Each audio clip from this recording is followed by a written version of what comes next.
Sensitivity is intelligence. With grace and skill, you have abundance. Welcome to the Psychic Hour. Host Kelly Brickel is a psychic medium healer, numerologist, and teacher. Her passions are learning about the soul and energy. Whether it's through spirit, emotion, or vibrational numbers, there's always a pathway of information waiting to help. Now, here is your host of the Psychic Hour, Kelly Brickel.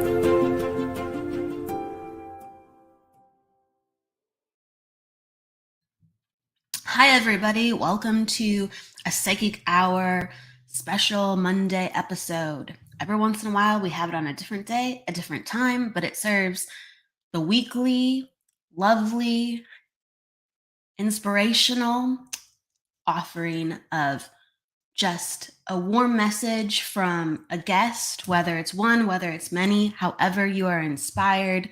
Our guest today is Anthony Mrocka. He's a wonderful psychic medium, and I'm going to introduce him when he comes in. He does platform, he does one-on-one readings. He's just an all-around terrific guy, and it's wonderful to just talk to him about what his current views on mediumship are, and he has such a wonderful story. So I'm really happy to bring him to the show. And today, what we'll be diving into as our topic is going to be environments. What an important topic. Always have one of the week. And environment is so important because it really shapes us. You know, there's that nurture versus nature concept of, you know, what really shapes us. And science really does back that both shapes us. And if you get into, I'm getting technical. If you get into epigenetics, there is that debate which was crumbled because nature, yes, accounts for some, but nurture actually turns our genes on and off, our expressions. And that is due to the environment. That is due to, you know, the foods we eat, our, you know, environmental stressors, environmental helpers. It is our friends, our family, our choices. Our choices turn off and on certain genes. Certain genes can't be turned on or off, like maybe our eye color or certain conditions we have, but actually far more are influenced than we realized. Or even the way our body regenerates and heals, it's due to how our choices are made. There's a lot of backing that goes into this. Some great resources are Biology of Belief by Bruce Lipton, and also one of the many books by Deepak Chopra really go into what is needed for an ideal healthy state of the body and how our environment can shape how the body does indeed heal, because many organs within our body, they shed and they regenerate every weeks, months, or even years. Like there's, you know, the body repairs itself in certain cycles, and all of this is thoroughly tested. And if you have stressors in your environment, your regeneration is delayed. You know, the body can only deal with so much. There's so many things that you can juggle. So this quote, I really, really like it. I stumbled upon it. It's your environment can be an amplifier or a deflator. And just think about that for a second. Think about kind of the most fun you've ever had, the most inspired you've ever been, the most passionate you ever were. Was it solely because of you? And that is a question to consider. And the answer is probably not. It's because you were somewhere amped up, right? You could have been in a crowd and everyone was just like, oh, they're ecstatic, they're feeling it.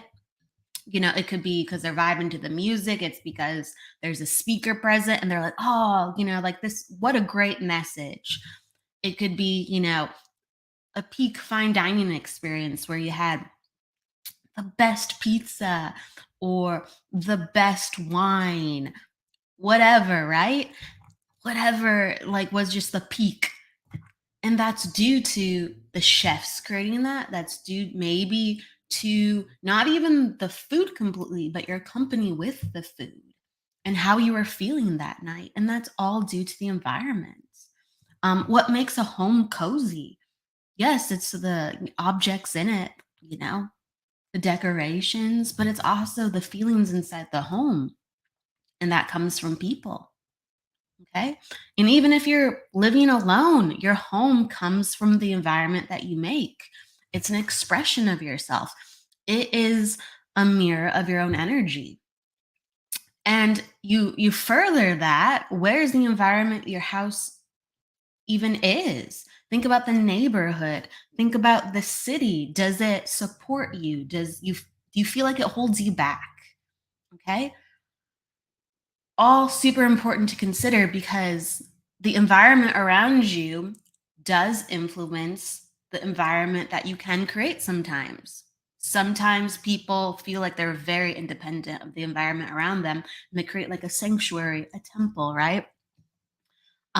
Let's say they don't have harmony with their neighborhood, but you walk into their house or you have friends that come over and they're like, wow, this place is beautiful. Like they don't even expect it. Like it doesn't match the neighborhood. It doesn't match kind of the rest of the street, right? You walk in and it's just like eclectic or attention to detail, or sometimes it's just the energy. Sometimes you can walk into someone's home and you're like, wow, there's such gentle energy here. There's such warm energy here. Wow, it just feels so good to be in this room, right? So the cool thing is, we are all co creators in this world, and we have every option to shape our reality, therefore, shape our environment. So, if you are in a circumstance where you can't completely choose what your environment is at this moment, if you are gaining the momentum to choose more, right? If you are gaining your expression, if you're gaining your power, and right now, let's say you only have one room, or maybe you only even have part of a room. You have to make something sacred. You have to start enacting your self in the space. Because in order to survive, we have to be connected to self and thrive ourself, or we start defaulting to the environment around us. That's why it's so important to have healthy and harmonious. And when I say harmonious, people that not only do we resonate with, but are on the path that we are working to achieve, that we keep each other going, that there's similar beliefs, there's similar respect. There has to be some type of maintenance and growth in ourself and in our relationships. And that is a sign of a healthy environment for such things. So I encourage you, if you do not have much space, if you do not have many options, if you're starting from square one, and again, I'll reference certain teachers that I think really highlight really important concepts. I remember I was in a Sonia Choquette class, wonderful teacher, highly recommend her. And she was talking about sacred spaces. And she referenced this story of this woman who attended one of her workshops. And she didn't have a room to herself. She shared a room. And I don't know if it was with a family member or a spouse. I'm not sure. But she shared a room and she just didn't quite feel very in control of her life. And so where she started is she made a shoebox sacred and she put in all the items that she had, whether they had significance or whether she, bought them and they recognized something within her, right? They helped amplify a feeling within her, whether it was a stone or, right? And she would take that shoebox, she'd go over into the corner of her room and she would take out that shoebox and she would amplify this sacred energy. And it was all right with her. And she filled up her space First of all, it was just an idea. Second of all, then it was a shoebox, and then it became her, and then it became the room, and it started becoming her life because she had a place where she could co-create and amplify, right? And the stronger that we get, the more confident we get, the more knowing that we are deserving and that we are capable of changing where we are for someplace better, that we feel like ourselves. Because if you feel like yourself, you found your equilibrium to a certain degree, right? That's for sure.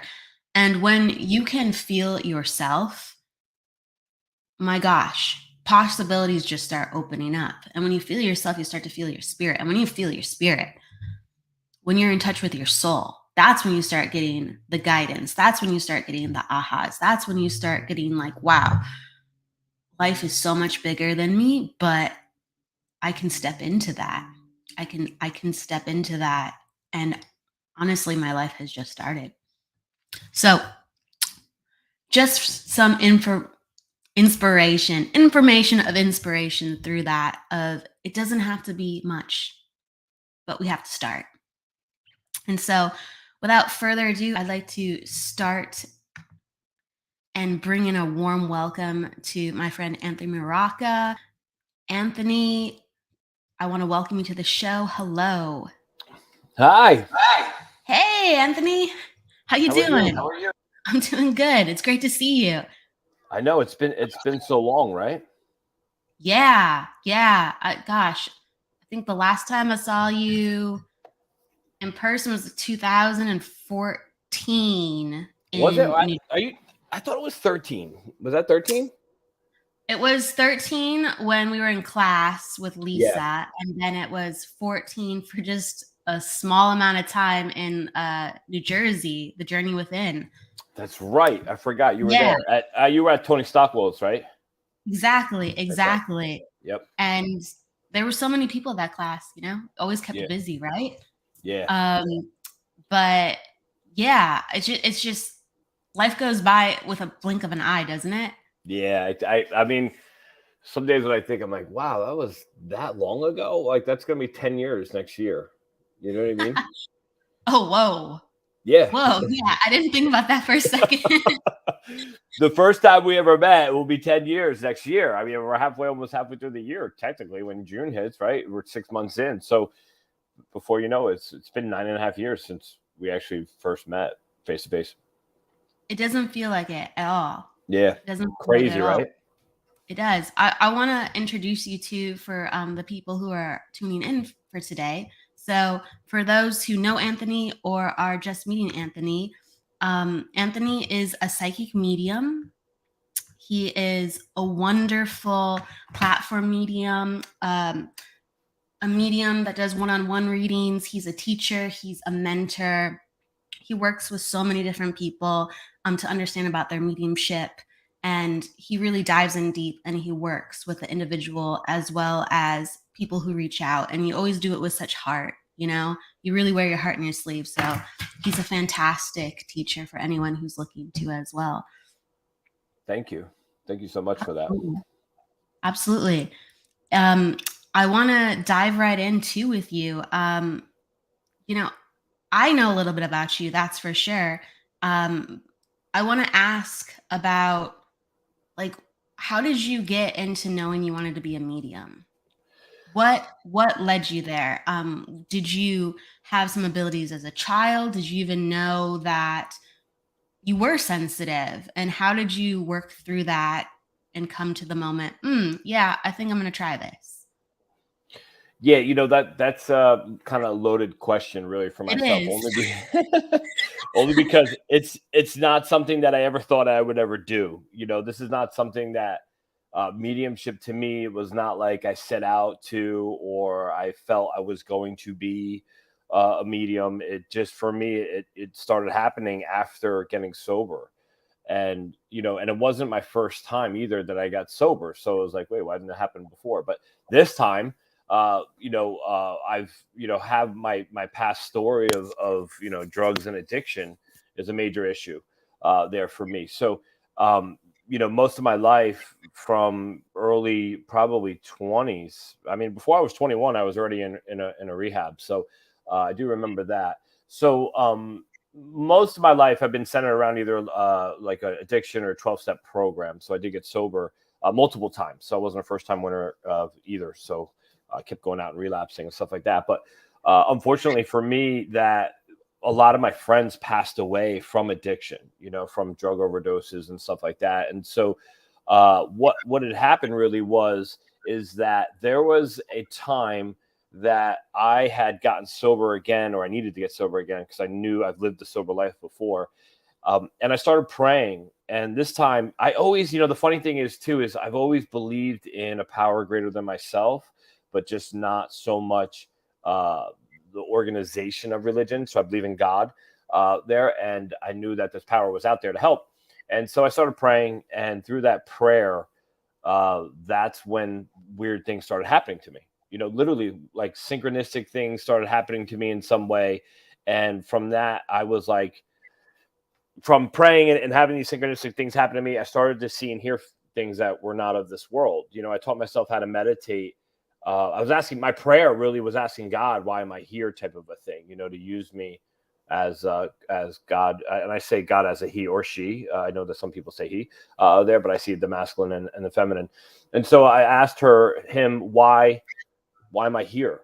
Because like I said, a lot of my friends, unfortunately had passed away from overdose. Now I was in my 30s at the time, and I just couldn't get it. I've crashed my car head onto a telephone pole. I've gotten shot at by a police officer here in New Jersey, and I should be dead. Besides those things, through addiction, I had major physical symptoms. I had a urinary, bladder, and kidney infection all at the same time. There was blood coming out of places that shouldn't have been on my body. And so in and out of hospitals, and here I am still alive, and all my friends were passed. And so that's it. When I started praying that simple prayer, that's when everything started to change, like the synchronicity really took over. And I had no idea what synchronicity was then. I had no idea what synchronicity was. But people started coming out of the woodwork and started saying these messages to me, and things were just like, like the dots were just like kind of falling in place. It was just weird. And the next thing I know, I taught myself how to meditate, like I said, and that's when I started seeing things that I didn't understand. And the beauty of that was, it's not really the beauty, but the funny thing of that is, I can't tell anyone. I'm newly sober. You know what I mean? Like, how am I going to tell people that I'm hearing and seeing things that are not of this world now? You know what I mean? Like, they're going to be like, this kid's back on drugs. You know what I mean? He needs to go back from away. one predicament to another. It sounds like. Yeah. So from that's what I'm saying is, it was this aspect that it's not something that I ever thought of, wanted, or any way. But I believe in the soul, and I believe in that we have some sort of kind of mapped out destiny if we choose to follow it. There from the spirit world, from coming here from heaven to here. There we live here and then go back home. And so from that aspect, that's when everything started to happen. Now the funny and the other part about it is I was extremely skeptical. I remember seeing John Edward on TV probably, I always say 20, it's probably 25 years ago now. 25 years ago, and I'm crossing over, and I click, and I was like, those people are paid actors. Click, you know what I mean? And I changed the channel. Like, that's how skeptical I was about any of that stuff until someone asked me to go and to an event, a DEM, really, a gallery reading. And I was like, when the person said, "Oh, you want to go see this medium?" And at the time, and again, this is going back. I mean, I was in my 20s. I'm 40 now. I'm in my 40s now. So this has got to be over 20 years ago. There, at the time, they did them in Barnes and Noble, believe it or not, here in New Jersey. So they would, in the center of Barnes and Noble, there was a section. They would set up chairs, and they had the medium come in and would do the gallery reading right in Barnes and Noble. So it was like, whoa, all right. So this woman that I was working with at the time asked me if I wanted to go down, and I said no. I laughed again, which I said, "Well, what's a medium?" And she said, like that guy John Edward. I was like, those people are paid actors. But later in the day, it's always so interesting to me. The reason the story is later in the day, my mind changed. Like, and I didn't do that. So I credit now the spirit world being able to work potentially with our thought pattern in some way, because that was at like 10 a.m. She asked me that. She left work at 4:30. And I remember going in and seeing, I'm like, wait, are you still going? She's like, yeah. I'm like, you know what? Save me a chair. I think I'm going to go. It was close to my house. And I did go down there, and I did go to this event. And the second person the woman called on was me. And I had to stand up, and she told me all these things that was coming in from my grandmother that I couldn't understand. How could she possibly know? Like, things that were happening then in my life, not just about evidence of my grandmother, but things that I just did there. And I was like, what is this lady? Like, how? That's impossible. How did she know that? So it made me start to believe that there's something, you know what I mean? And then I followed up with a private reading with her there. And so I did become a believer somewhat, but I still had my skepticism even when I started my development, there in that way. And I think any healthy skepticism is good, but I had a very skeptical mind, and I still do, and this funny thing is I still do, because for me, that's why I always say for people, for me, if they ask me questions and comment on specific things, I tell them I need experience. I need experience for me to believe things. And so it was after having the experience of starting to seeing and hearing things that weren't of this world, I knew I wasn't crazy. And I knew it was like, I guess it was like a newfound toy almost, and I was like, I got so excited that I kept wanting to meditate. Like, my friends would go out on a Friday night. I'm newly sober. And I'm not talking about my friends that party anymore. I had a group of sober people too. I've been in and out of the 12 steps, like I said. My sober friends, we would go to a meeting and maybe go out to eat or a diner or whatever there. And I was like sitting home, like I would sit home and I just wanted to meditate. I literally just wanted to meditate, because I was trying to recreate that same kind of experience again, that of seeing and hearing those things. I was like, what is going on here? So from the experience of that's when I started to believe. But for me, like I said, it was after I started, I guess, doing practice readings too. It was the evidence that was coming through was correct. And that's what made me start to believe even more, right? That I wasn't just making something up, and the evidence that was coming through.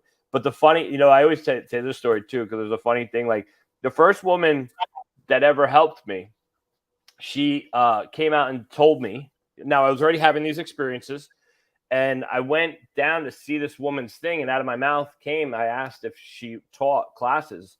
I went to her gallery, and out of my mouth, I was like, where the hell did that come from there? And sure enough, she said, make her, book a reading with her. And I did. And she called me about 2 weeks before her reading, and she said to me, I know the reading's an hour, but plan on spending 90 minutes here. I want to talk to you. And I said, okay. And afterwards, we talked after the reading. We talked, and she said that she wanted to help me, and so I said, sure, and my skepticism went, how much, and she said, nothing. This is what I'm being told to do. And I was like, oh, okay. There. So looking back even at that, like, if she would have said $100, my mind, that's why I would say I feel like the spirit world's always so perfect in some way, or who they can use, whatever. My mind would have said, there's no way. This woman just wants my money. You know what I mean? But she was like, nothing, come here once a week and blah, blah, blah, blah. But the reason why I'm saying this story is because so she taught me how to feel energy through crystals and stuff like that. And through the process, she never actually taught me how to do a reading. And the funny thing is, for the whole time, I thought the dead were just going to show up in front of me. Like, there was just going to be this time that, like, someone was going to be in my hallway, you know what I mean, with like a police officer uniform on. And then if I had to do the reading, they were going to show up and they were going to show me, oh, here's my badge number and here's the tattoo I have. You know what I mean? It was like I had this weird concept of what mediumship was. And that's why I come back and say, it's just not something that I ever thought I would do. But here I am. You had no reference points. And even when you were developing, you kind of just had to let the energy build and be what it was going to be, because, there were certain expectations in place. You were saying, I expected somebody to be there. And when you had your teacher for, that first initial moment, she was just teaching you about feeling energy first, right? Yeah. Yeah. The basics, and if you're like me, I want what I want when I want it. Like, I wanted to start talking to the dead. You know what I mean? Where are you? I wanted to see guides. I wanted to see angels, whatever, you know what I mean? Whatever the divine. I wanted to see it. And so here I am holding crystals, and I'm saying, what the hell am I doing here? You know? But you start with the basics. Hey, fair enough. I mean, to definitely empathize with how you started, I came into this work being skeptical too. I actually was like, this is really cool. So I'm going to dive in and I'm going to either, have a journey to help others bring truth and light and disprove all of this and be an advocate for it, or I'm going to show people like, okay, it's real. And I kind of, when I first started, was like, this is probably not real. Yeah. Right? Yeah. But life just thrusts you into it and you're like, oh, here we go. Yeah, it's true. Even the psychic stuff, like I know the terminology psychic, right? When you just say psychic, I mean, it comes to this like stereotypical, crystal ball lady wearing this thing on her head, and those people are bullshit. Or you have the the boardwalk, or maybe New York City or whatever cities you're in. There sometimes they have the little shops and the gypsies, unfortunately, there. Only I say unfortunately only because most of them are not real. You know what I mean? But when you said about that, even too, like with the psychic aspect, because as a medium, right, we're psychic too, right? We're sensitive. We're just really sensitive. We're sensitive to energy, so we can pick up on psychic information. Which again, I know the word now is intuitive. People like to use intuition and intuitive there instead of using the word psychic. But the thing with is for me was when I started doing psychic readings, and that's how I started, actually, believe it or not. After that woman, I did work with that woman for a while to learn how to read energy. And then I was kind of coaxed in, like my friends like knew I was doing this, working with this woman. And I remember one day we were coming back from a diner, and diners are big in New Jersey. I know they're not everywhere, but they're big in New Jersey. So we were coming back from a diner, and they, we got back to, they were driving me home, and we were sitting in the car, and they're like, oh, just try, and I was like, try what? They're like, just try to do a reading, and I was like, okay, well, at the time I did psychometry. I didn't know I was doing psychometry because I didn't have a clue. I just asked for the woman's bracelet. She gave me her bracelet, and I put it in my hand, and I held on to it. And in the beginning, I shut my eyes, and I just really concentrated on the energy. And then all this information started flowing through me. And the next thing I know, I opened my eyes. It was like an hour later. Oh, wow. And I just like spat out stuff for an hour about her life. And she looked at me and she's like, how do you know all this stuff? And again, the reason why I'm saying this is because I was so skeptical. And here I closed my eyes. I'm holding this thing, again, doing psychometry, not knowing that at the time but I gave her all this information about her life and potentially what was coming up. And those things that were coming up were validated. Like over the next couple of months, those things started to happen to her. And so it just brought me back to the whole thing. Like there's something to this, right? There's something to this. You know what I mean? Like how that wasn't from me, but it feels like that, right? It feels like that sometimes. You're like, am I just making this up? And absolutely. And then after, eventually someone asked me, like, so my name got to someone, like, a couple of my friends started asking me to read for them. And then my name got to a hairdresser. And this woman asked, could I do a reading for her? And sure enough, I said, sure. She came by and I did an in-person reading for her. And a lot of it was the psychic stuff. And so really with it, next thing I know, she's telling everyone, right? And the next thing I know, I'm getting these texts for readings. You know what I mean? And I was like, what's going on here? And so the interesting part of it is, like I said, because of the psychicness, then all of a sudden, after people started coming and just texting me for readings, this is before Facebook was, was huge or has so many, like nowadays we have so many, there's like practice circles and mediumship development, stuff like that. None of that stuff is out yet there. I had asked, this woman, I did a couple of readings for her and her friends now. And the next thing I know is people are texting me for readings and I'm saying, I just feel like I'm making stuff up. But all of a sudden, those same people that I read started to come back around a couple months later. And when they would come back, I'd be like, why are you here? And they're like, everything you said to me came true.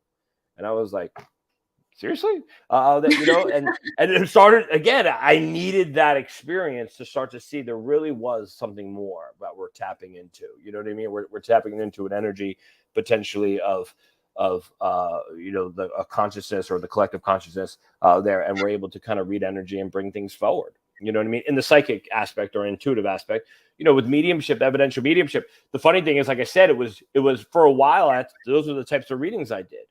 And then the first, first deceased person showed up in a reading, you know, and I was like blown away, you know. I was like, who's John, you know? And they're like, that's my dad, you know? And I was like, he's passed though. He's like, yeah, you know.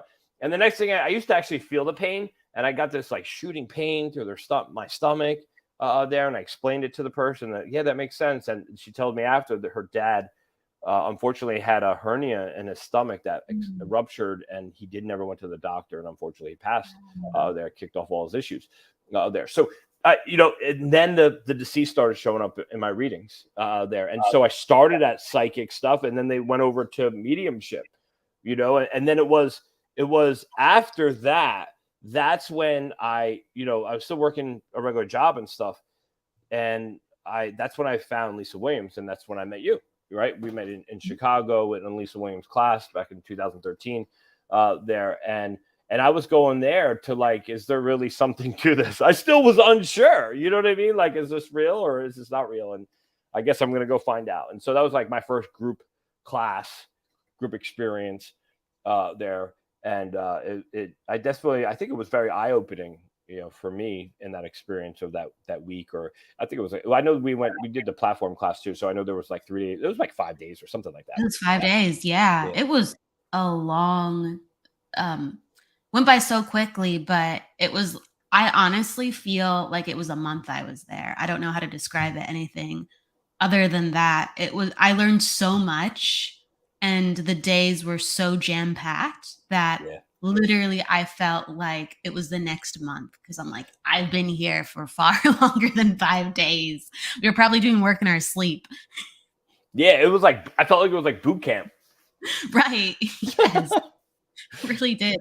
Yeah, we just had to keep going, you know, exercise after exercise. Yeah. We didn't know what was going to happen. But it was life-changing. Honestly, it really was. So while you were at Lisa's, did you have your podcast, or did you go into that afterwards? That was after. I didn't do anything before Lisa's. Like, wow, I didn't know that. Yeah, I didn't do anything before Lisa's. It was, I didn't know. I was, I just like, I was working still, and I was kind of still doing, I was doing readings here and there, but I wasn't doing like a crazy amount of readings at that time. I think maybe 1 or 2 a week, because I was working a regular job. And I really think that was like a make or break point for me with this, with going to Lisa's class, because I never had an experience where it wasn't, it was different then. Facebook wasn't as, popular, or it didn't run the world. It didn't have these groups, mediumship development groups and everything else there. I don't even know if they had groups then yet. So it was like you didn't find people to easily talk to. You know what I mean? So like going to Chicago was like my first real interaction, probably, with a bunch of other mediums. Now, I did live near the Journey Within. And so, Janet and Habbock's church, if for people that are watching that, it's a big spiritualist church here in New Jersey. Janet's an awesome spiritualist, National Union teacher, tutor, Arthur Finley tutor. And so I went to Google, and put in, started typing in stuff, and Janet's church actually came up in one of the searches. And I only lived like 20, 25 minutes from there at the time. And so I used to go to her Sunday service. I was like, let me check this out, and I would watch, and I would go, and I'd sit through the sermon, and then, they would do like a demonstration. A couple of her student, they would do a couple contacts at the end of the service. And I was fascinated by it, and it's always interesting to me now, because I never ever thought, again, here, I do Dems now with Janet and Havoc, and I never thought it would be, here I am, 12 years ago, 13 years ago, 14 years ago, sitting there at a church watching Janet and her students work. And today, I do Dems with her, which is mind-boggling to me. But it just, again, by seeing it, by being inundated by it, and then like talking to others, like you and everyone else in that group. It was a big group. I think there was probably 40 of us or something around there. Yeah, like 35, like something like that. Yeah, you're in that ballpark for sure. And I just think like that was like my first, like that's why I say it was like a make or break point for me, because I never spoke to other mediums really. I never seen, besides I've seen a couple of people work at Janet's church, but I never really, I guess I never got graded, right? You know, because in the end, if you remember, we had to go, we went through a test, right? We had to read for someone and it was recorded and then Lisa listened to it, their type thing. And then, and now I have, you know, Lisa Williams watching me, she, you know, do the context for the platform there as well, and kind of giving me feedback there. So that's why I say it was a make or break point for me, because I didn't know if I was good or not. I had no idea. I think everything was just so aligned. Like, it was so synchronistic. You know, used that word earlier, how you were like learning what that meant. It just, you were there, you had your questions answered, and you were ready. You were just ready, and it just clicked and made sense. And yeah, you had your questions answered very clearly, whether like, should I be doing this? And I remember I was in class with you and you were so good, Anthony. You were so good. I had no idea that, you know, that was a question in your mind as well. I mean, I did because you know, it was in everyone's mind. That's for sure. We were all like, we're here, we got to do stuff, or we're put on the spot. But right. But I didn't know that, I guess, just a couple years prior, like you're really saying that you started doing readings. Yeah. Yeah. It wasn't, again, that like, it wasn't really that long. That's why, you know, it's interesting you said you didn't know that, but like probably the whole time I'm there, and that goes to the whole thing where I'm pretty, you know, open and honest about any part of my story. I think vulnerability is strength. That's, you know, my belief there. And I share my story only because if someone else is struggling through it, they hear something and said, well, that person could do it, I can do it too there. But like, you know, hearing you say that even too, like, wow, I didn't never realize that. Like, I was deathly afraid inside, you know, measuring up, am I good enough type thing. But that's been my whole, you know, that's my life. You know what I mean? And because of through, you know, unfortunately through my addiction and stuff like that, I think like my core thing, you know, one of my biggest fears, I know I've done so much self-development work. I've done so much between 12 steps, traditional therapy, therapists, hypnosis, EFT tapping, inner child work. I've done so much work. I mean, my whole life there. I feel like I've been in and out of therapy in some way. That I know one of my biggest fears is that, you know, about being good enough. So yeah, that whole weekend was about that. You know what I mean? Was about that for me. And I guess it did show me that. It didn't, I want to be real clear what I'm saying here. It didn't show me to measure up to other people. It just showed me myself that I need to get that out and really just kind of buckle in and get ready to do not the work. You know, I felt like the work of spirit. For me, spirit made it real clear to me in the beginning that my guys made it real clear to me that this work wasn't going to be just about talking to the dead. You know, it was going to literally shift my life there. And I had to learn a lot more than just mediumship, you know what I mean? Spiritual concepts and stuff like that. And so at that time too, I would read any book that would come my way. It was really weird. My first year, you know, after when things started happening to me, my first year, I couldn't afford TV. Okay. You got to remember, I just came back out of a drug addiction there. I had nothing left. I mean, no bank would even give me a bank account anymore. I overdrew on Chase, Bank of America, and I think someone else literally there. So I was working part-time. My one blessing was I never lost the place where I lived, so I didn't have to go homeless there. I was working like a part-time for a family member at the time, and I was developing.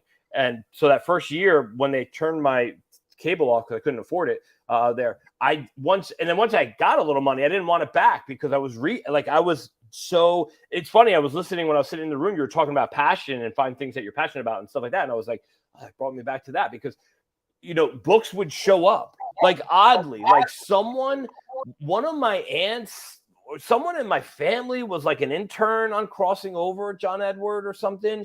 And the last day he gave his books out or something. So my aunt like mails me his book, you know what I mean? And I'm like, it just shows up in the mail one day after she hears, you know, after I told my family and they're starting, you know, there's, you know, a little rumble that I'm a medium type thing. And so I'm like, okay, I guess I'm reading this next. And people would like send me books. And I was like, okay, I guess this one's next there. And so I had that, you know what I mean? And so that's why I said from the very early on, my God's made it real apparent to me that this wasn't just going to be about speaking to the dead. And it's about a complete life change, you know, there. And I need it. For me, clearly I needed it. I just came out of drug addiction there. And I couldn't, and I kept going back, you know what I mean? So since I was 20 at the time, since I was 20, I was in my first rehab. At that time, I think I was around 32 or 33. So it was in and out of sobriety for years, Yeah. When you were younger, did you, maybe it wasn't until later that you understood, but do you have memories, I should say, of you being sensitive and just feeling uncomfortable, and that's why you sought something out, because you're like, not feeling very comfortable with these situations, maybe I'm feeling overwhelmed? Like, do you have any connections that you were just really sensitive as a child?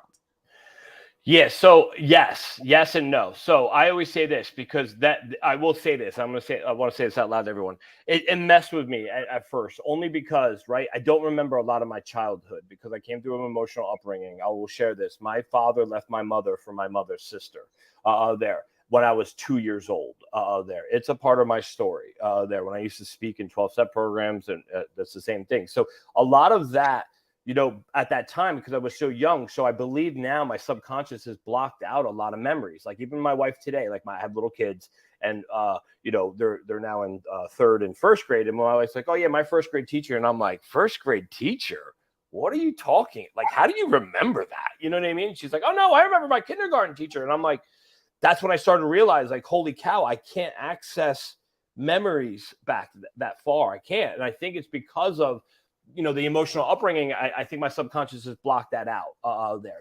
That's the job of the subconscious. It will block out all those old patterns in that way if they're hurtful there. So like my first real memory, I mean, is if I got hurt or something, but I have a scar on my finger there. I got splitting wood in like 5th grade, I think it was. Like I remember that because I got a scar there. So to answer that, I don't remember when I was real young. And what I'm saying is what messed me up was that I would read these books, and a lot of these mediums or whoever there would talk about having these experiences when they're children. I'm like, that's not me.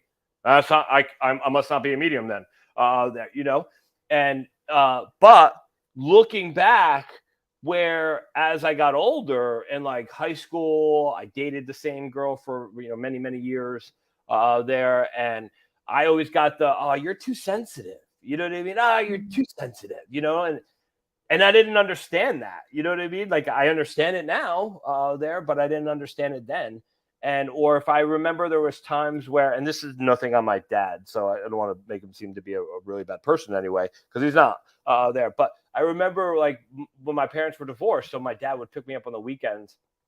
And I remember one time my dad came, and it was a Friday after work, and I went to go get in his car or truck. And I think I was playing outside, so I had a little dirt on my shirt. And my dad looked at me and told me to go inside and change my shirt. But he didn't yell at me, but I heard it as a yell. I probably felt it as a yell.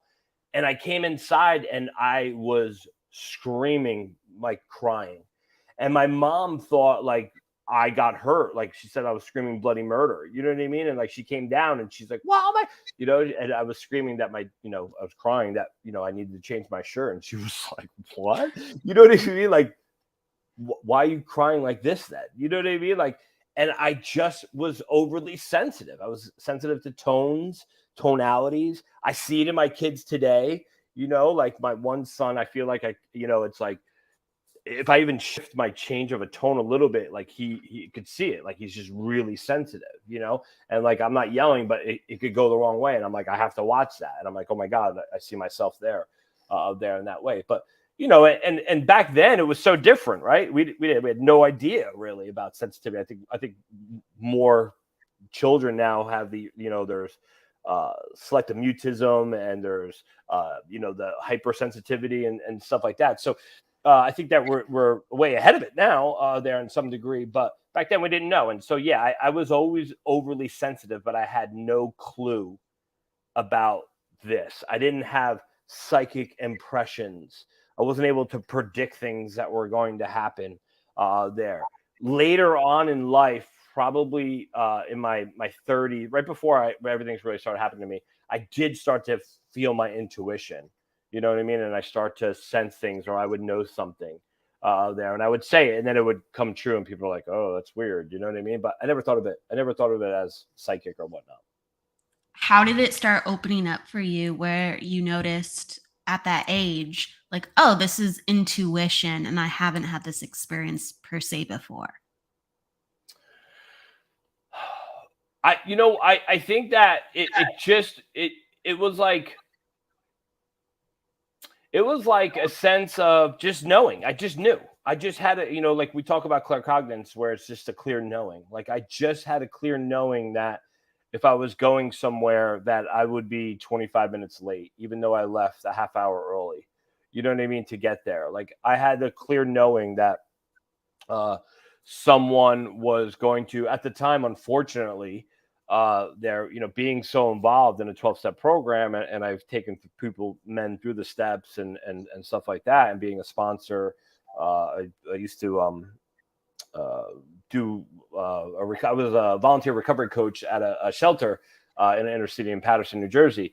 There, I would know when people were going to relapse. I knew when, and it wasn't just because like it was a hunch. Like I just got this weird sense of knowing this, that when this person was going to relapse, or if I had a sponsee that was taken to the work, and I would just feel like, oh, they're not going to make it, or whatever the case may be. So I would, and I think really though, what freaked me out was, but I didn't know. I knew then. What I'm saying is I felt that knowing, but I didn't know what it was then.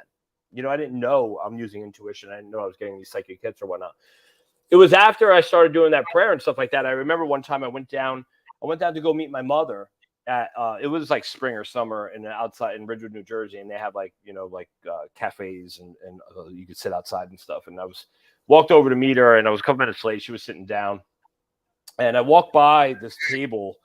And as I walked by this table right behind this woman, I didn't know, again, I had no idea, but I must've walked right through her aura, her energy, right? I sit down, and the whole time I'm staring at her. I knew everything about her. I knew her fears. I knew her wants. I knew what she was trying to hide. I knew her secrets. And I'm thinking to that's why I keep staring at her. I'm like, how do I know this woman? I was a nightclub bartender, and then I also worked at a regular kind of a dive bar at one point, a cop bar actually, there. I'm just thinking like, I must know her from the bar. You know what I mean? Like she must have been a customer in some way. You know what I mean? And sure enough, it's never come true. And next day I talked to someone a lady who's a psychic, and I was telling her, and she's the one that said like, oh, that was a psychic impression. Like you're going to start having things like that happen to you. You know what I mean? Like, and it's going to be weird. And she gave me, she's like, call me anytime there. I'll always be here to help you there in that way. So that was when that experience happened. I was like, how could I know everything about this person? It was just the weirdest experience. And then I tried to do it. Right. That's when, and then the psychometry came up next. So I had that experience. And then like when they kind of egged me on to try to do a reading was probably 2 or 3 months later. And that's when I realized, oh my God, I can actually set out to do it. I don't have to wait for it to come to me. Do you understand what I mean? Because I was actively trying to do it when they egged me on to do it there. It wasn't like I just walked by someone and I knew everything about them. That's when I started saying, okay, there is something more here. How did you then utilize that ability? Did you find that you had to turn it off? Did you find that when someone sat down with you officially for a reading, because you were doing some of those at the time, that it just was ready to go? How did you experience that further when it opened up for you? So yeah, I mean, I think it was, someone just asked us this recently too. I was doing some dems with a colleague, and we were doing a Q&A afterwards. And I always say this too. I think the question always is that people always ask is about, can we turn it on and off, right? There. And so, yes, I feel like now it's a switch. Back then, no, there, because I didn't turn it on. Like I walked by this woman, and the next thing I knew everything about her. I'm like, what's going on here? There. And like, and here's the other part of that, right? And let me just say this too, because there is ethics and integrity with this work, right? I don't go around purposely trying to do that. I don't want to know your secrets. I don't want to know. To be honest with you, when I'm doing my thing in the mall or store, I'm not on. Like that's I'm there. You know, most of the time, like yesterday, I'm in Costco and I have two of my older kids with me, and they're driving me crazy. Can you get your hands off that? Come on, let's go over here. You know what I mean? It's like trying to tune into people. Forget about it. There, but Exactly. there's the aspect, right? Is what I say about the ethics and integrity. It is not something that I or anyone, I feel anyone for that matter, should just go into the mall and try to tune into someone. You know what I mean? And because it's like, I think the old story goes is like, that's like a peeping Tom, someone going up to someone's, bathroom window. Why would you go and look in on them? You know what I mean? It's the same thing with our energy, right? Why you shouldn't know my secrets. I believe I had that experience because the spirit world or whoever was trying to teach me at that point. That was my awakening. You know what I mean? Like I needed to have a weird experience like that from get me to start, to believe things there. So at first I couldn't turn it on and off, but then when I figured it out that, okay, here I'm going to do a reading and this is how I can open it type of a thing. And then I would do the reading. It was correct. I started to realize, well, there is kind of an on switch here. But at first too, when I would lay down at night and try to go to sleep, right. And that your mind goes into that twilight state, you're like sleeping, but you're not really sleeping. Like you could hear someone, but you're not really right before you fall asleep. And that's when I would hear. That's when I would hear my name called. That's when I would hear someone try to come and whisper over me. And sometimes I would be like, and I would jump up, and at the time, the girl I was dating, I'm like, did you hear that? You know what I mean? And she's like, what are you talking about? I'm like, come on, you didn't hear that? There was a lady sitting here talking. You know what I mean? And she's like, no, and I was like, oh. And so it was those moments. And there's such a, again, because of my skepticism, I got to figure out why is it then and not, all the time type of thing where you could hear it so clearly. And there's a kind of a scientific thing behind it in some way. Like what's happening is like your brain is normally, it's not alpha. There's one above it there. I forget what it is. It's like normally we're in alpha and beta, and then we go in beta. So your conscious mind, your normal day, like right now we're in beta there. But as you fall asleep, the brain waves slow there, and it goes to a delta or a theta. Delta or theta are the subconscious. That's when you're getting into subconscious there. So as you fall asleep and the mind goes from beta, alpha, theta, delta there, that like theta and delta are right at twilight. And so it's easy for, I feel, the spirit world to come in and communicate with us because the mind isn't blocking that brainwave isn't blocking the communication. Because I do believe that communication really happens through our subconscious. It's so important to also meditate, because when we meditate, we can dip into delta, but we're usually in theta, and in those waves, that's where the mediumship and psychic happens. Yeah. That's why I say to students all the time, the number one thing that's going to block you is your mind. It's our mind. It's like, and it's my mind too. I tell myself, like I said, they're only because, I still have that. I still have skepticism. No matter what, I still have skepticism. And so my own mind can block that. That's why I say I just need experience to believe things. I don't ever want to take away from anyone's experiences. If I don't believe them, that's okay. It's just that I need the experience to believe it first. Absolutely. Speaking of experiences, so like in present day, because I really feel like our energy is always changing, the spirit world, and also what we know and what our perspective is, it's always changing. We're always growing. So are there any things that have come up new for you in the past maybe year where you're like, oh, that's the first time that's come in like that? And okay, I'll make sure that, maybe I'll turn that off because now I'm aware that I can pick up on this. How have new things come in for you, or certain experiences where like, okay, yep, that's something new? Yeah, that's interesting too. Only because I are you saying it as a part of like in mediumship development, like with my own development or my work? Yeah. So like, for instance, maybe during a reading or before a reading, when you're prepping, and you're ready to open yourself up, you're like, okay, that's a new sensation, or I've never had, let's say, energy come to me like that before, or a spirit telling me, let's say, this part about life before. Yeah. So I think that over the past, probably since COVID, so it's really about 2 years. It may be right before that. I don't know. I'm drawn to talk about this for some reason. So I always go where I'm drawn to talk about it with it there. So For me, you know, looking at the work, right? I've always dissecting the work in some way because of my skepticism. I've spoken to others about this in some sense, but I started going through this experience, and it was right before COVID, and then as COVID took over, it became more and more there with doing like Zoom appointments and stuff like that. But I started to notice that in my work, I was starting to pick up things that just happened, right? And now the reason why I say this here is like, so just happened in the sitter's life. There's whoever I was reading for. And the reason why I started to I started to dissect it, not to second guess. I started dissecting it, wondering, am I picking up on it psychically? Am I reading their mind? Because you got to remember, I know what skeptics say about us, because I've been there, but I've also read about what they say there.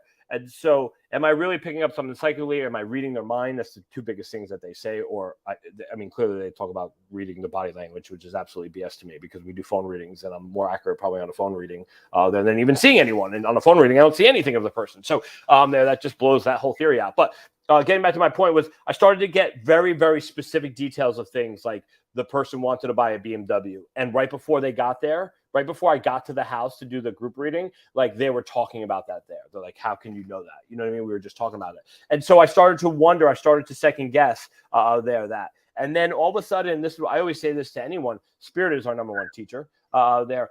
When I started putting it to spirit, I started asking and dissecting my work, and I talked to some living teachers there about it. But when I really put it out to spirit, I came to this a couple months later. I went to this group reading, and I did this group reading right there. And what had happened was there was one woman there that I didn't feel like I wanted to read for, but I wound up reading for her there, only because her energy was a little off. But sure enough, I have her mother coming through. And the next thing I know, I'm telling her that in the bedroom on the left-hand side, there's a nightstand there. And in that dresser, there's a picture of her mother. And this woman, she's a New Yorker there. I say it out of respect for New Yorkers, because I love you all there. But now, you know what I mean? Like that, you know, like now. And I was like, wait, what? You know, and she's like, no. I know. I was like, no, I'm telling you, in your bedroom, there's a nightstand right there, and there's a drawer in there, right? Yeah. I'm in that drawer. There's a picture of your mom. No, there. I'm like, no, you know everything that's in your drawer. She goes, I know my drawers. I absolutely know everything that's in my drawer. I'm a neat freak. I have OCD. I know. I said, okay, listen, who's Mary? And she said, that's my mom. You know, I'm like, I'm telling you, in the drawer, just consider it. Just consider it. And she says, I'll consider it. Okay, you know, but it's not there. Okay, thank you. The next day, I drive home. I'm actually driving home, and I'm cursing out the spirit world. Like, what was that? You know. And the next day, I'm with my family. It was a Sunday. I'm with my family shopping, and get an email from the woman. Not that woman, but it was actually the house I went to was the daughter-in-law of the woman that just gave me this issue. It was her mother-in-law, and so I get an email, and I read the email, and she's from the woman that's house I was at. She said, my mother-in-law went home. I just have to tell you, my mother-in-law went home. It wasn't in her bedroom. It was in her guest bedroom, but to the left-hand side in the nightstand, there's a picture of her mom there. She has no idea. She's flabbergasted. She has no idea, because that picture was never there. And my first reaction was, that woman should have emailed me her apology, not you. No, there. But I started like, okay, cool. All right, cool. You know, I was like, okay. You know, and then I later on, I was like dissecting it again. Why did I get that? You know, why did the spirit world give me that validation? And sometimes when we're doing things, you know, again, when our alpha or beta brain is busy, I'm brushing my teeth. It's nighttime. I'm brushing my teeth, and I'm still kind of processing it. Like, why did I? And then it hits me like a ton of bricks from the spirit world, again, through a knowingness that woman had no idea that was even there. So I can't be reading her mind, right? I can't be reading her mind. She has no idea that picture's there. It's not in her psychic aura anywhere, right? It's not in her psychic aura there. It can only be coming from one place, her mom there in the spirit world, who I was bringing through and receiving information from there. And so when it hit me, like I go, oh my God, like they just answered my question. Like I've been dissecting this now for months, because I've been having these crazy kind of evidence that things have just happened there to people, and they're like, how could you know that? And I was like, wait, am I really just picking up psychically there what's happening or not? And so the spirit will like prove that to me. And through that process, right, for the past 2.5 years, I would say it's only strengthened more and more. You know what I mean? Of like literally things that sometimes, that's why with phone readings too, I like only because I can't see them there. And sometimes they have something in their hand and the spirit, the communicator brings up what they're holding. They're like, yeah, I have that in my hand right now. And I'm like, seriously? There, because it freaks me out too sometimes, trust me. There. But it's like that. That's like my newest, I want to say, thing there that's been coming up more and more in my work there. And I'm here for it because to me, it does tell me the intelligence of the spirit world, right? That they see what's happening here on this side of life. They know the things that we're doing. They know they're here to guide us in some way. I'm sure they're yelling at us from the other side too at some point when we make some bad decisions. Don't get me wrong. I always think like, what do they think of? Like, what are you doing? You know what I mean? Even though like we can't hear them there, but I'm sure when we make a bad decision, they're going like that. But they're there to help guide and support us, and that they're still aware of these things that are happening in this lifetime. And that to me is worth, any reading, because it tells me that we're not alone and our families are still here and watching us there, and they'll be there when we get to the other side. Tremendous healing. And I think that's very perceptive to have your mind so open and curious like that, because, right, connecting to someone's mind versus psychically, let's say another layer in their aura versus getting that from a spirit, it's all a different energy stream. And you found that answer through your experience. Like it just eventually just went.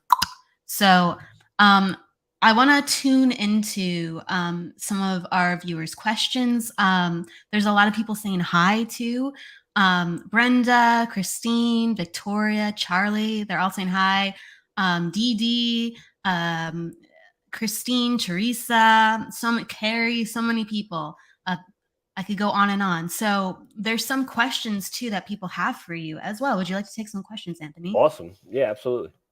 Cool. So Christine asks, were you afraid more of living people and being judgmental of you than the dead people talking to you? 100%. 100%. There. For me, I was just talking about this with someone this morning, actually. For me, coming out of the closet there, the mediumship closet, was very, very scary. Like I said, coming from my past of drug addiction and having that, experience, I figured that people were going to be very judgmental. You know what I mean? Like, oh my God, like I said, he's back on drugs type thing there. But really to answer that question, I'm more worried about, my old mentor used to say, it's the dead that you have to living. It's the living you have to worry about, not the dead. And I believe, and I totally 100% agree with that. I think it's more the living that I have to worry about than the deceased. Another question: how did you finally let your guard down? How did you get your head out of it? Well, that's an interesting question too, because and that goes back to what you were saying, Kel. I think meditation. I used to meditate almost every day there. I actually did meditate every day for probably close to a year, 15, 20 minutes. I don't do it as much right now. I have gone back to it though. But meditation alone, I feel like that people don't realize, I think meditation is really a state of high concentration. I know that people think like you're not supposed to think about your thoughts, but you're actually you're concentrating on your breath, and so therefore you're concentrating on your breath, not your thoughts. You're letting your thoughts kind of go by. And so when we work with meditation, we started, and I meditated and learned it. I started to realize what's mine, what's me, what's in my own awareness and my own consciousness, my own soul, and really potentially what is the spirit worlds there. And so that helped me big time to start to realize what's mine and what I'm not, what I'm receiving in some way. Thank you. Another question is, how did you learn you have gifts? From Christine. How do you know if you have gifts? Yeah. So I'm going to just answer that in this way too. I think that everyone is gifted. So I don't call what we do gifts. I call it an ability. There, I think everyone is gifted. Everyone that's born into this world has some sort of gift, kind of like the meme or whoever said it. Some people never open the package. There, I'm not saying what I'm saying gifted and not everyone. I'm not in the camp that everyone's a medium. I believe that everyone's psychic. Everyone can pick up on energy, but I don't believe everyone's medium. I believe that people we're born sensitive. We're born sensitive, and not everyone's born sensitive. It's just a fact. So to go back to what was the original question? How did I know, or how did I? Yeah, how did you know you had gifts, and how can I know? It wasn't just a one-time thing. It was having those experiences that I talked about earlier that made me start to believe that there's something more here. Absolutely. Yeah. Absolutely. Another question is from Teresa. Do you communicate with animals who have crossed? I do. I'm not an animal communicator per se, but they do come through in readings. And the funny thing is, you would be shocked sometime. I mean, I was in Savannah, Georgia doing a dem a couple weeks ago, or back in, I think it was March or April. I don't even remember when. There, but at the very end, I was bringing through someone's lizard. Gecko.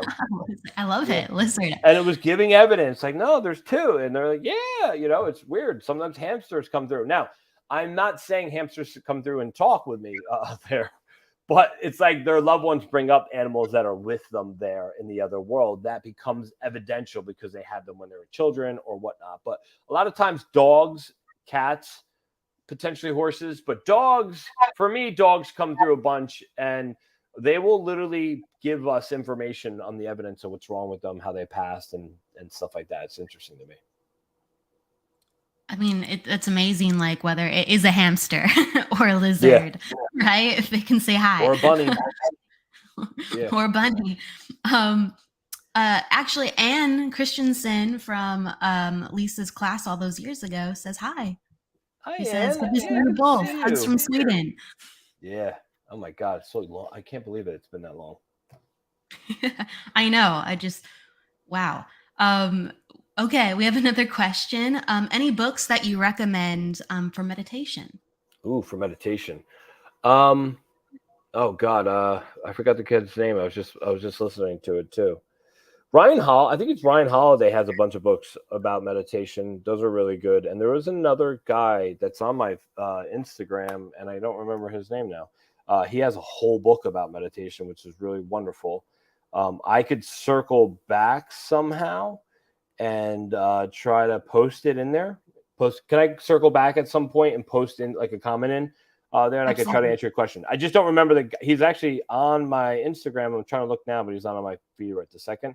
But he has a great meditation book there, and also someone that's going to be on my upcoming podcast. David Geiselman. I shared it on my Facebook page. He does breath work and stuff like that. That's something good to get into before you get into meditation too, to try to do breath work and stuff like that, because you could help you kind of get into an altered state of consciousness too as well. I shared that on my original my Facebook page there, that he does free groups and stuff for it.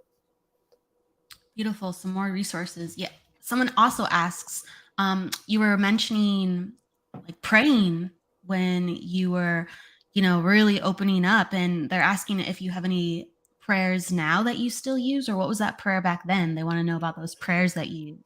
Yeah, I mean, my prayers now are from my heart, and I pray a lot to Mother Mary, and because I feel like I had a very, very weird experience with her very early on. That's also part of it, and it made me a believer there in that way. So today I do pray. I pray every day. I pray every morning. I do say a prayer before I do my first reading of the day. The prayer back then, it was interesting though. That's a whole story in itself. Like, it has to do with synchronicity there, and it's so funny. So I could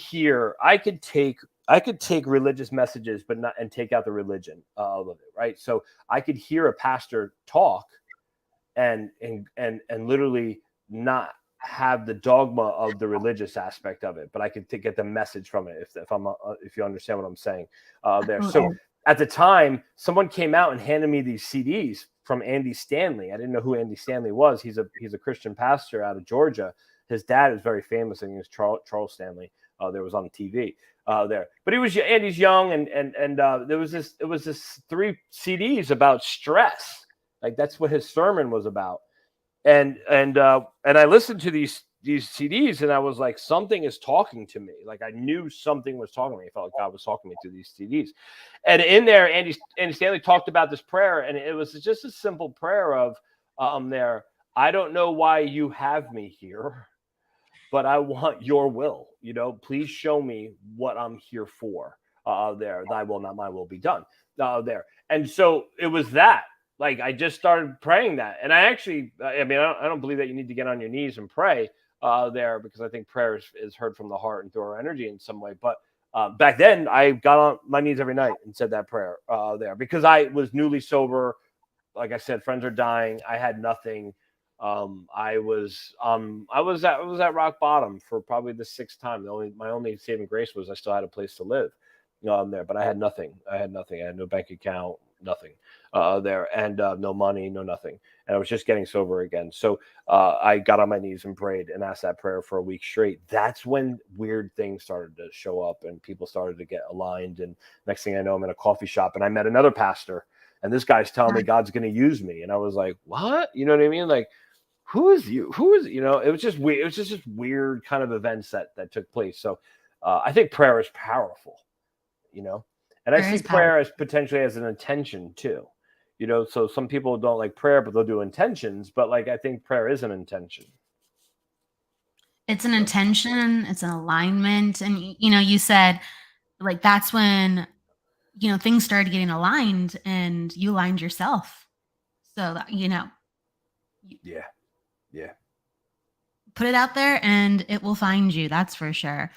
So the last question we're going to take is from Carol, and she says, I'm gifted, but I have such trouble meditating. How can I get unstuck? Thank you. Yeah, I would say, again, go to try breath work, because I think breath work could help you kind of get in. That's more of an act of, breath work is like someone actually like bringing you through it, and you're doing the breaths and stuff. And I feel like that's going to get you to an altered state. It could definitely help you kind of get into that, a better understanding of what's really yours and what's really not. Like I said, I shared on my Facebook page, my personal page, Dave's information. He has a breathwork group. He does free breathwork sessions for women only there, and it's listed on there. But I know he has a group, whatever. It's all on my page. So if you're, I think you're friends with me. Yeah, it's Carol there. So look at my page and click on that and try to see when Dave's doing a free session. That will help you. Beautiful. And also a comment for you. As Susan says, Anthony, thank you for the comfort you've provided me during a reading. Oh, it's so nice to hear. Thank you. I know. I get choked up when I hear that. Trust me. I'm like, what? There. I don't take compliments very well, probably. There, only because of my own past stuff. Sure. There, but just to hear that again, it's always powerful to hear. It's just, I don't know, it's something that touches the soul, I think. There, because you know what, and I say this to people. I share this part of my story, very openly, only because being a medium isn't all peaches and cream. Like, it's a struggle. It's not a struggle because I can't turn off or there's things that are talking to me all the time. No, there, we live in our everyday life. We face judgment, a lot of it. There, we have people try to come and attack us. There's people that want to talk about. It's a constant thing. It's just like constant thing there.